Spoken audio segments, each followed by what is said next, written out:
अस्सलाम वालेकुम viewers, welcome back to my YouTube channel fashion fever. आज की इस वीडियो में हम 14 अगस्त के हवाले से बेबी गर्ल ड्रेस डिज़ाइन बनाना सीखेंगे। इसके लिए मैंने वाइट कलर का कपड़ा लिया है। कपड़े को मैंने 4 फोल्ड किया हुआ है। सबसे पहले हम चेस्ट के पार्ट की कटिंग करेंगे।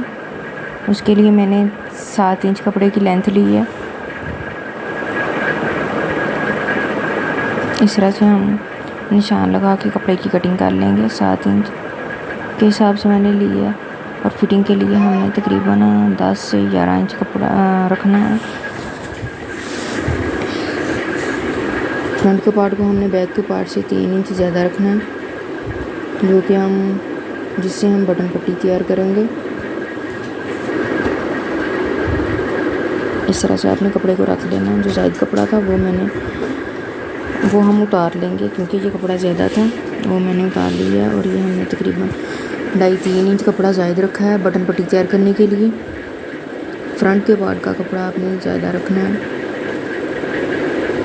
और बैक के पार्ट का फ्रंट वाले से कम रखना है। इस तरह से अब हम नीचे वाले पार्ट की कटिंग करेंगे। उसके लिए हमें हम तकरीबन लेंगे 10 इंच कपड़ा लेंगे। 10 इंच जो है ना, वो हम उसकी जो है ना कपड़े की चौड़ाई रखेंगे। चौड़ाई के लिए 10 इंच वो रखा है।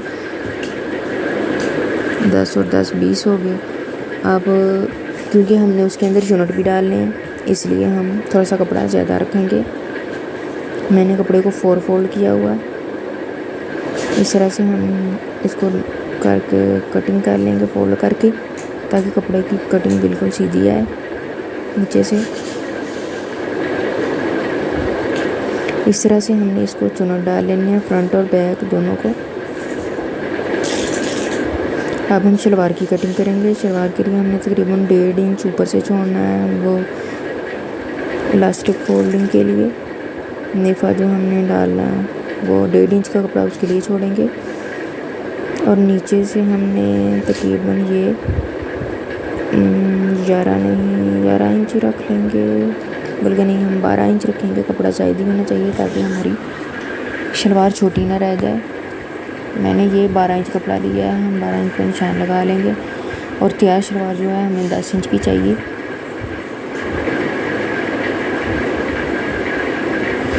दस इंच की हमें तैयार शलवार चाहिए। 1.5 इंच का कपड़ा हम ऊपर छोड़ेंे और 1.5 इंच का नीचे। हम तकरीबन टोटल कपड़े की जो है ना 15 इंच आप उसकी कटिंग कर लें। कम या ज़्यादा फिर बाद में हम कर लेंगे। इस तरह से इधर से हमने कटिंग करके शलवार वाले कपड़े को अलग कर लिया है। इस तरह से नीचे से हम अंदाजे से ही निशान लगा लेंगे बच्ची के हिसाब से। अगर बेबी ज़्यादा हेल्दी है तो आप 5 इंच ज़्यादा खुला रख लें। ये जो आसन है ये मैंने तकरीबन 8 इंच आसन रखी है। नेफे वाला कपड़ा छोड़ के मैंने 8 इंच रखी है। नेफे वाला नहीं, सॉरी, वो भी अंदर ही है, उसके नेफा डाल के 8 इंच हमारी इसकी लेंथ होगी आसन की। इस तरह से, क्योंकि बेबी को पैम्पर लगता है तो फिर वो थोड़ी सी आसानी हो जाती है। आसन खुली हो तो आसानी से पहना जाता है। ये मैंने बटन पट्टी तैयार कर ली है फ्रंट के पार्ट की, चेस्ट वाले पार्ट की। इस तरह से हम इसको कपड़े को बिल्कुल सीधा कर लेंगे। और ये हमारा बैक का पार्ट है, इसको भी हम सीधा करके इस्त्री लगा लेंगे ताकि ये सीधा हो जाए। सबसे पहले इसमें हम बैक के पार्ट की कटिंग करेंगे, फिर हम बैक के पार्ट को फ्रंट पे रख के उसकी कटिंग कर लेंगे। इस तरह से हम इधर से पहले नेक की कटिंग करेंगे। नेक के लिए हमने तकरीबन ये 2 इंच लिया है।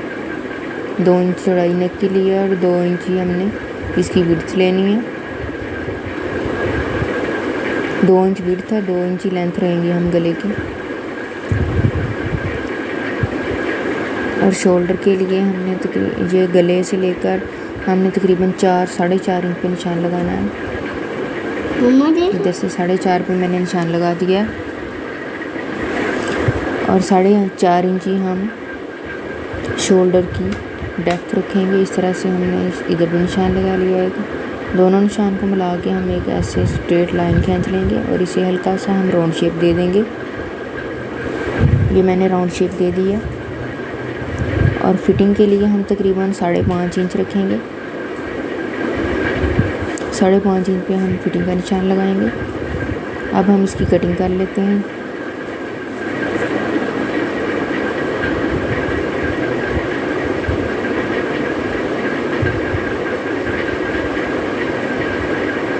ये मैंने इसकी कटिंग कर ली है। इधर हम शोल्डर की भी कटिंग कर लेंगे।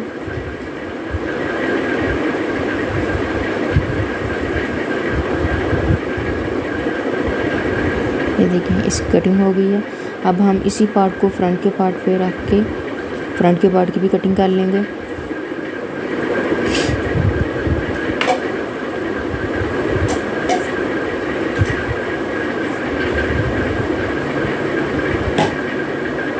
ये शोल्डर वाली साइड पे थोड़ा सा ज़्यादा कपड़ा है, ये हम उतार लेंगे।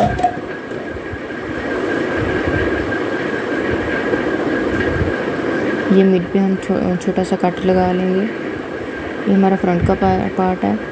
ये बैक के पार्ट को हम इस तरह से खोल के इसके ऊपर रख के इसी तरह से इसकी कटिंग कर लेंगे। सेम जिस तरह से बैक की कटिंग की है इसी तरह से हम शोल्डर की और गले की भी कटिंग कर लेंगे। ये देखें, मैंने फ्रंट और बैक दोनों की कटिंग कर ली है। इस तरह से अब हम ये इसके गले को कपड़ा लगा लेंगे। ये हमारा चेस्ट का पार्ट है और ये हमने नीचे वाला जो घेर है वो प्लेट डाल के तैयार कर लिया है। इसको हम सबसे पहले इसके साथ चेस्ट वाले पार्ट के साथ अटैच करेंगे और बाकी का काम हम बाद में करेंगे। इस तरह से हमने फ्रंट और बैक दोनों के साथ घेर वाला जो पार्ट है चुनट वाला वो अटैच कर देना है।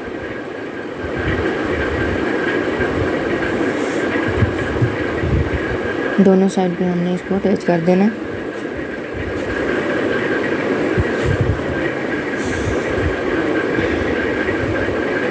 शलवार हमारी ये तैयार हो चुकी है। मैंने इसको सिलाई कर लिया था।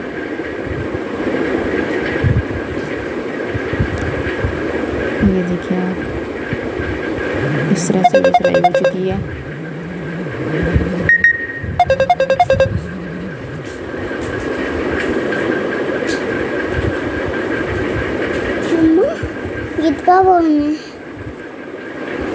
इस तरह से मैंने दोनों पार्ट को इसके साथ चेस्ट वाले पार्ट के साथ अटैच कर लिया है।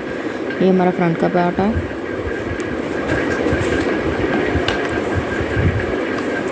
और इसके ऊपर अब हम फ्रंट के पार्ट पे मैंने ये पैचेस लिए थे 14 अगस्त के हवाले से। ये शॉप्स पे मार्केट में आए हुए हैं, आप भी परचेज़ कर सकते हैं। इस तरह से हम इसको इस्त्री की मदद से इधर अटैच करेंगे और अच्छी तरह से हमने इसको इस्त्री लगानी है। अब आप इसके ऊपर कोई भी लॉन का पीस रख के फिर उसके ऊपर इस्त्री लगाएगा। अगर आप डायरेक्ट लगाएंगे तो इस्त्री ज़्यादा गर्म हुई तो फिर ये आपका जो पैच है ये ख़राब हो जाएगा। इसलिए आप एहतियातन इसके ऊपर लॉन का बारीक सा कपड़ा रख के फिर आप इस्त्री की मदद से इसके साथ अटैच करें। ये मैंने नेट ली है। नेट को हम काट के इसका जिस तरह से हम फ्रॉक का घेर बनाते हैं उस तरह से हमने ये नेट इसके साथ इस पैच के साथ अटैच कर देनी है।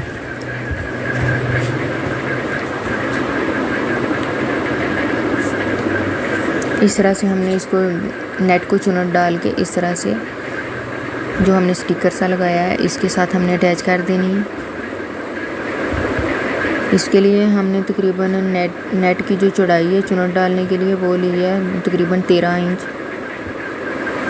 इंच की हमने ली है चौड़ाई। वो काफ़ी ज़्यादा उसमें ठीक घेर बन जाएगा जो फ्रॉक का हमने लगाना है। इस तरह से हमने इधर इसको चुनट डाल के इस तरह से आपने इसको पहले इकट्ठा कर लेना है। फिर आपने इसको पकड़ के शर्ट के ऊपर रख के इस तरह से ये देखिए चुनट डाल गए हैं। अब आपने इसको शर्ट के ऊपर रख के ये जो स्टिकर लगा हुआ है ना इसके बिल्कुल मिड में जैसे हम चेस्ट के पार्ट के साथ दामन वाला पार्ट अटैच करते हैं ना इस तरह से आपने इसको इधर रख के ना लगा देना है। और सुई की मदद से आपने इसको लगाना है, मशीन की मदद से नहीं लगाना। सुई की मदद से आप इसको लगा सकते हैं या आपके पास ग्लू स्टिक है उससे लगा लें। जो गन होती है जिसके से वो ग्लू के साथ जो लगाते हैं गन होती है हीट गन, उसकी मदद से भी आप लगा सकते हैं। मैं इसको सुई धागे की मदद से लगाऊंगी। सुई धागे से ये मजबूती के साथ लग जाएगी। इधर हमने इसको अच्छी तरह से अटैच कर देना। ये देखिए मैंने ये सुई धागे के साथ इसको इधर फिक्स कर लिया है। इस तरह से मैंने इसको फिक्स कर लिया है। ये देखें आप, ये बहुत ही खूबसूरत लगेगी तैयार होके। बाकी जो साइड की नेट है वो हम सारा ये काम इसको सब फुल अटैच करने के बाद कटिंग कर लेंगे नीचे से। ये मेरे पास मोती पड़े हुए थे तो मैं ये इसकी पीठी पे लगा लूँगी। ये मेरे पास लेस थी, उसके साथ ये लटकन से लगे हुए थे, लड़ियाँ बनी हुई थी, उधर से मैंने ये एक उतार लिया और ये मैं इसके ऊपर लगाऊंगी। ये बहुत ही खूबसूरत लगेगी इस तरह से। ये देखें मैं आपको दिखाती हूँ ये आपने किस तरह से लगाना है। इधर रख के आपने इसको इस तरह से लगा देना। ये देखें ये बहुत ही खूबसूरत लग रही है। इस तरह से आपने इसको भी सुई धागे से अटैच कर लेना है इस तरह से। और इसका जो हमने जो नेट है ये नीचे से बिखेर लेनी है। ये देखिए मैंने शोल्डर को और गले को जो रेप वाली पट्टी काटी थी मैंने वो लगा ली है इस तरह से। ये सारी तकरीबन तैयार हो चुकी है। अब हम इसकी फिटिंग की सिलाई लगाएंगे इस तरह से। दोनों साइड्स पे फिटिंग की सिलाई लगा लेंगे और नीचे से हमने इसके जो दामन है उसको इस तरह से फोल्ड कर लेना। इस फ्रंट और बैक दोनों साइड से हम फोल्ड कर लेंगे। ये देखें हमने दामन को फोल्ड कर लिया है। और ये फ्रॉक के ऊपर जो मैंने ये मेरे पास वाइट कलर के पर्ल पड़े हुए थे छोटे छोटे, वो मैंने सुई धागे की मदद से ऊपर लगा दिए हैं। आप चाहें तो आप ग्लू की मदद से भी लगा सकते हैं, लेकिन मैंने सुई धागे से लगाए हैं। सुई धागे से ये बड़ी मजबूती के साथ लगे हुए हैं। ये देखिए आप बहुत ही खूबसूरत लग रहे हैं। इस तरह से लग रहा है ये बिल्कुल फ्रॉक का डिज़ाइन है। ये जो ज़ायदा नेट सी उसको मैंने इस तरह से काट दिया था। देखें, उम्मीद करती हूँ कि आपको आज की मेरी वीडियो अच्छी लगी होगी। अगर मेरी आज की वीडियो आपको अच्छी लगी हो तो वीडियो को लाइक और शेयर कीजिए। और अगर आप मेरे चैनल पर नए हैं तो मेरे चैनल को ज़रूर सब्सक्राइब कीजिए ताकि मेरी हर नई आने वाली वीडियो का नोटिफिकेशन सबसे पहले आप तक पहुंच सके। दुआओं में याद रखिएगा और मुझे फीडबैक ज़रूर दीजिएगा। शुक्रिया।